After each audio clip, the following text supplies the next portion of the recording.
Das Forum Nordicum wird unterstützt durch die deutsche Avia Mineralöl GmbH. Good morning from my side. The first horse, I guess, on the stage today, Jenny. We'll talk a little bit about Nordic Combine, as we always do. Very happy to be here, also yesterday evening, and as the organizing committee members from Planisa said, we just finished up a couple of days of the final inspections. We are very positive, very happy about the setup and the situation in terms of the coming World Championships for this winter. So I think that we are going into a very exciting season to come. I'll give you a little bit about Nordic Combine. First of all, just shortly, I think most of you know last season anyway. I'm not going to talk maybe too much. It was for us a very important season, that's for sure. Also, as you know, very special due to COVID and all the restrictions that we had to do, especially when it came to the Olympics. It was definitely something else than we were used to. But anyway, we had a fantastic premiere of the mixed team event for Nordic Combine. Presented you some points on that last year as well. The development on the women's side have been fantastic for the last 3-4 years, and last year as well, with a very good World Cup calendar, premiere of the mixed team event in Val di Fiemme, and also the mass start we had in Ottesen. So great development on that side for on the women's side through the season.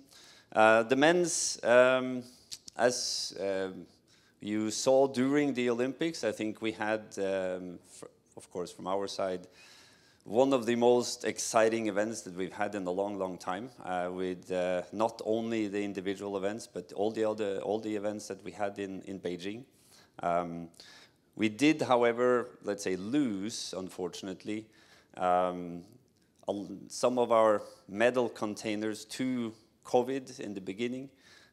We had 3-4 top athletes, unfortunately, in quarantine for between 7 and 12 days, with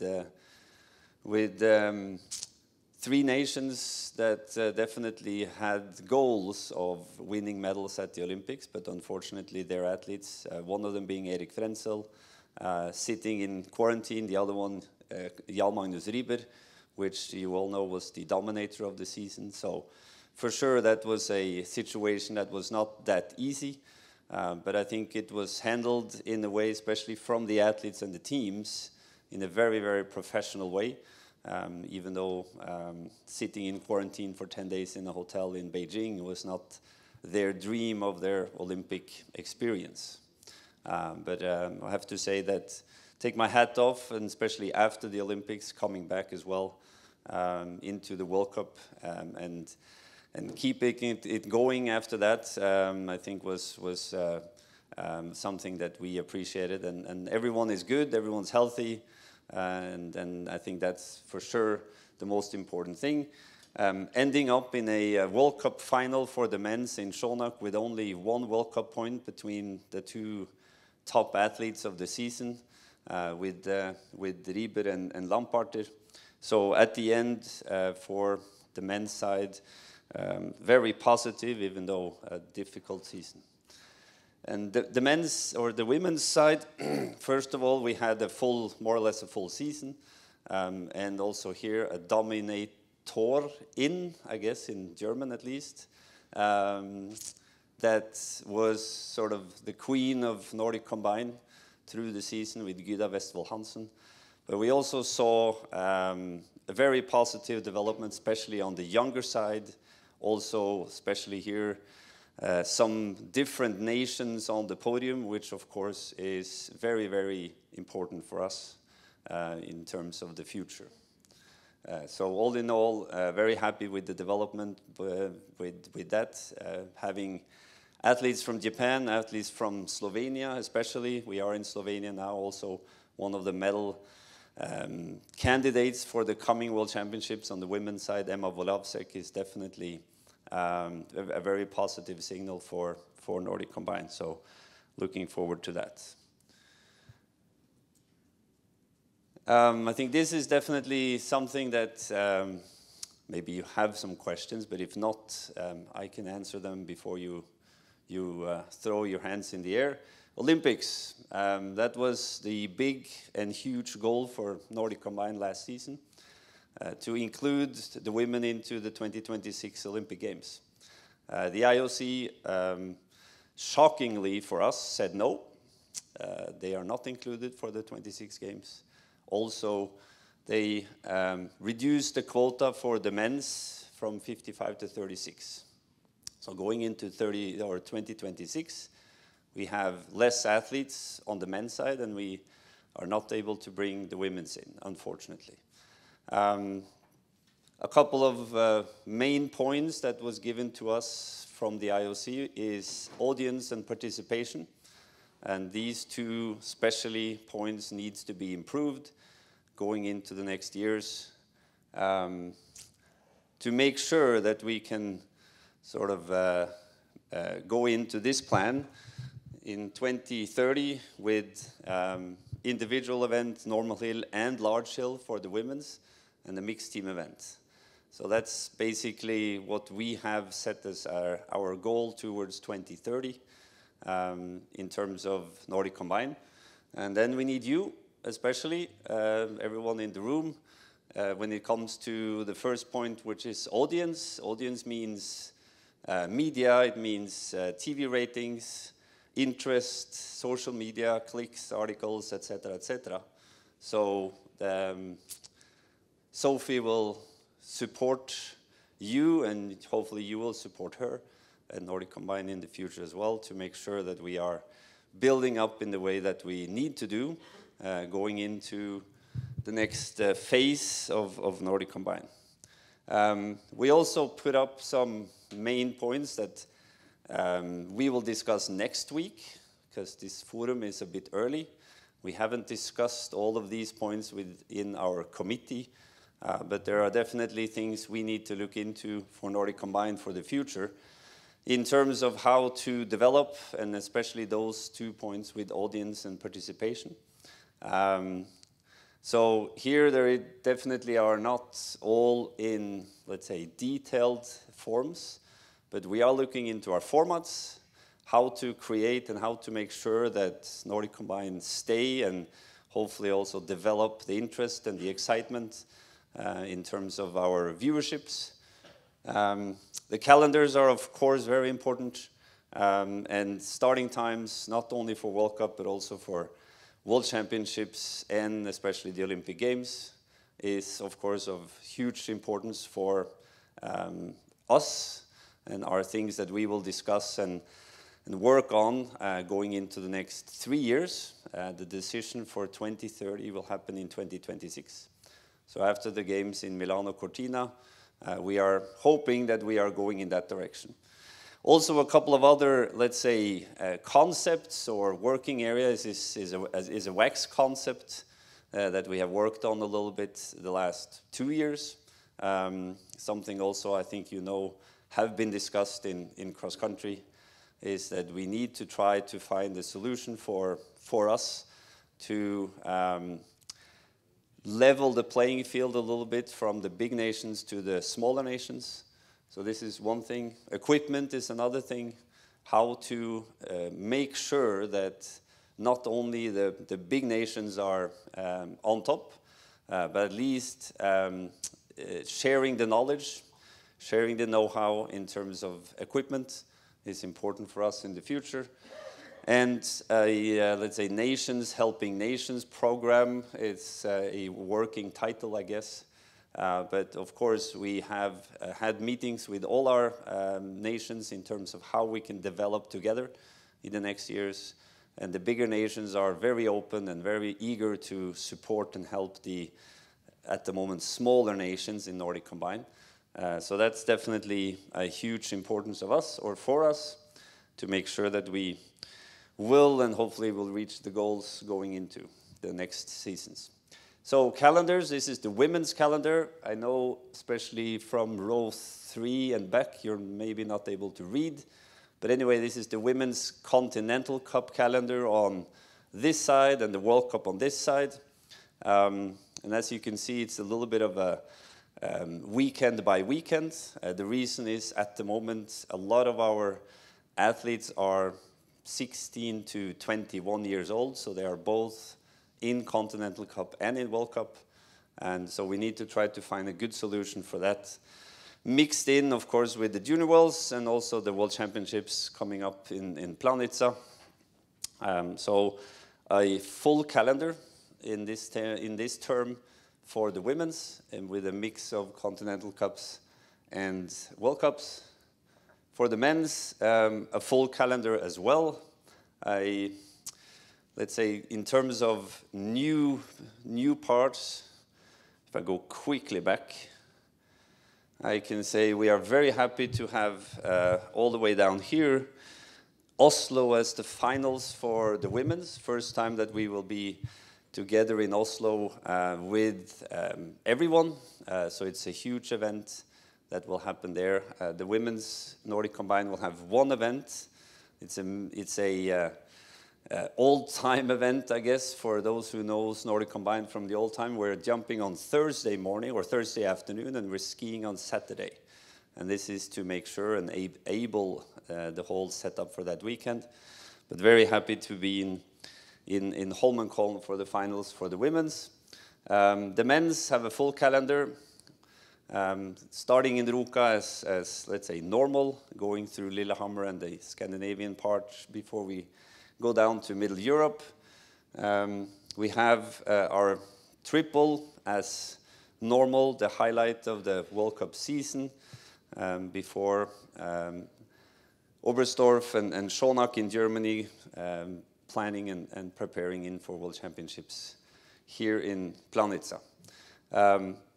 Mixed team events and mass starts, a little bit more presented on the calendar for the coming season, which hopefully will be positively received both by media, by athletes and teams, to mix it up a little bit. Especially the mixed team events are important, coming up also for the World Championships as a premiere here in Planica. So just a couple of points. I mean, in terms of the future, we saw, especially this summer, very positive development, especially on the women's side, coming up young athletes, both Armbruster from Germany and Koronen, if those are correctly announced or pronounced, both being 15 and 16 years old, coming into the Summer Grand Prix and being on the podium, showing that young athletes are definitely coming up. Also happy to see that, let's say, last year's athletes from the Junior Worlds podium with Rettenegger is also able to take the step up and fight with the big guys during the summer. So we do see a very positive development on that side for us. So very happy about that in terms of the youth coming into and stepping into it. So I will leave some points for Sophie in terms of the end part of it as my Nordic Combined's media coordinator. Any questions or points that we can deal with before I let Sophie, or give Sophie the floor? Yes.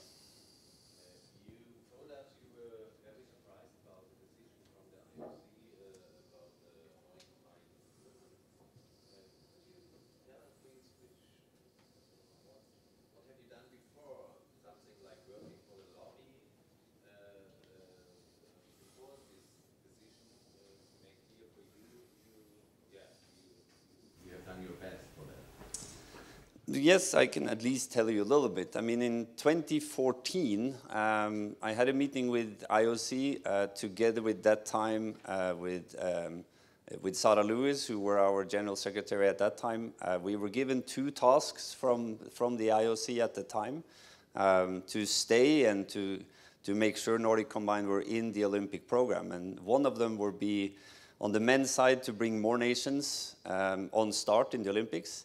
And the second point was to develop the women's, as ski jumping did and as all the other disciplines did in terms of course, gender balance. I think we ticked all of those boxes. We had in 2014, 14 nations on start in the Olympics. In 2022, we had 19. And in FIS overall, I think for Nordic Combined, we have 21 nations registered that have athletes that are doing Nordic Combined. So a very high percentage of all the nations that are in the FIS are in the Olympics.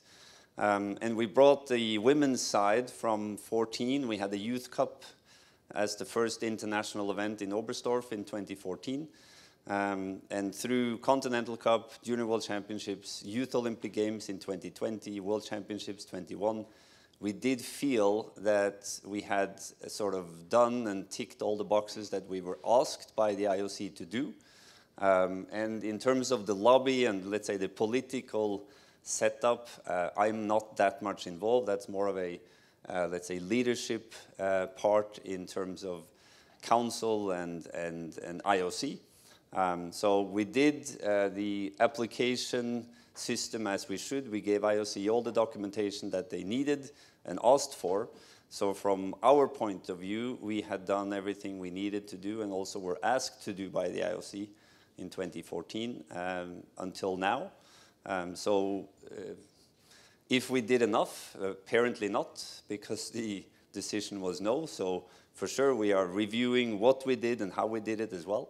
But at least from our point of view, we did feel that we had very, very good arguments, and the development, especially on the women's side, has been fantastic. And on the other side as well, we brought 5 more nations in 2 Olympic periods into the Olympics for the men's. So we did feel that we had done a good job, but not good enough. So of course, we will analyze and look into what we have done going into the next Olympic period until 26 to ensure and make sure that hopefully the decision will be positive when we are in, I think, April or May of 2026.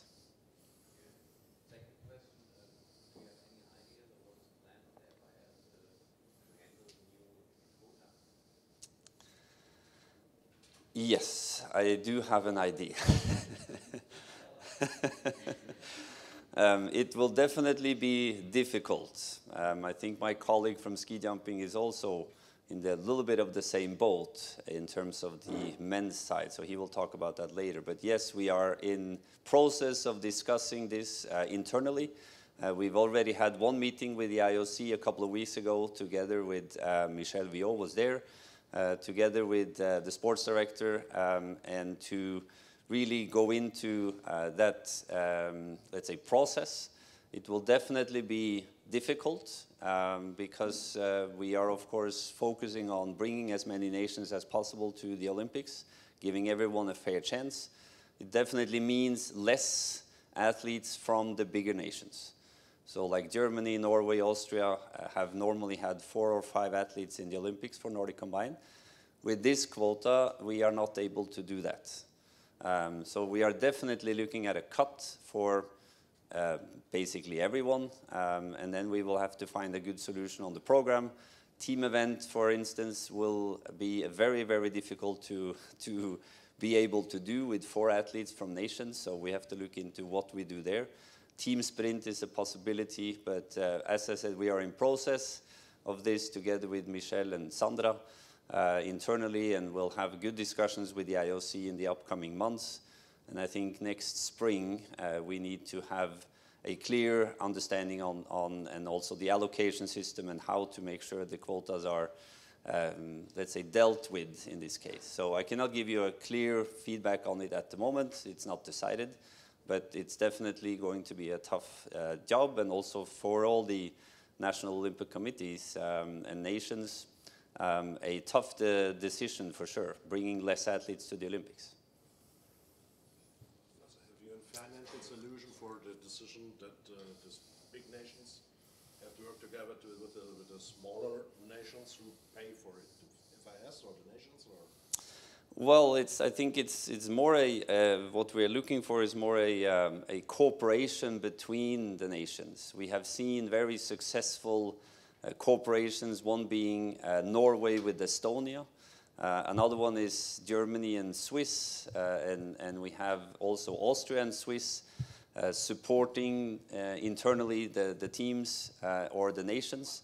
So I think here this is one of the directions that we are looking at, and also have gotten very positive feedback from those nations on the top, that they are definitely open to invite and to share and to work together with smaller nations, either if it's development training camps, if it's equipment support, or at least just sharing their know-how to make sure that smaller nations are also able to develop their athletes and also their programs. Yes, but who will pay for it, for the equipment support? Well, I think knowledge is shared without a huge cost. I mean, it's basically Germany going to Czech Republic as one example to have a training camp and to show them what they are doing in Germany, how they are preparing, how they are building jumping suits, how they are looking at cross-country skis, etc., etc. So it's more of a sharing knowledge concept, and of course there is a financial situation in here as well that we have to be discussed. As I said, it's a project that we are in process of developing, and hopefully from next spring we will be able to share even more details in terms of the whole project. Okay, other questions?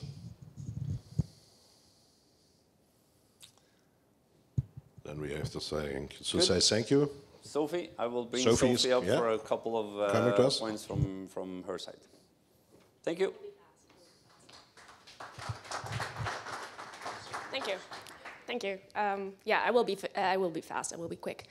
First of all, thank you very much for having us. It's a pleasure to be back at Forum Nordicum, so I'm very excited to be here. And like Lasse said before, we will need you this season and all the seasons coming after this season, at least until 26. So I will reach out. I already did that. We had a great cooperation already in summer with a lot of you who helped in the weeks leading up to the ISC decision. And we saw great ratings, many articles, Nordicum combined all over the media, basically, and this is what we need. So thank you in advance for your support in the upcoming season. It's going to be difficult, but we have to do it together. So I will be there if you have questions, if you need anything, feel free to reach out to me. If there are no questions, that's all from my side. Thank you very much. Media-wise, this is maybe one thing I could mention. We have a WhatsApp group. I think most of you are already in that group if you're interested in top 3 quotes after the races or any kind of postponements, delays, whatever. Otherwise, if you want to have more detailed information, of course, the press release newsletter, you can sign up. But that's basically the same system that we've been working with for years, so nothing new. Thank you. Thank you, Thorsten. Das Forum Nordicum wird unterstützt durch die deutsche Avia Mineralöl GmbH.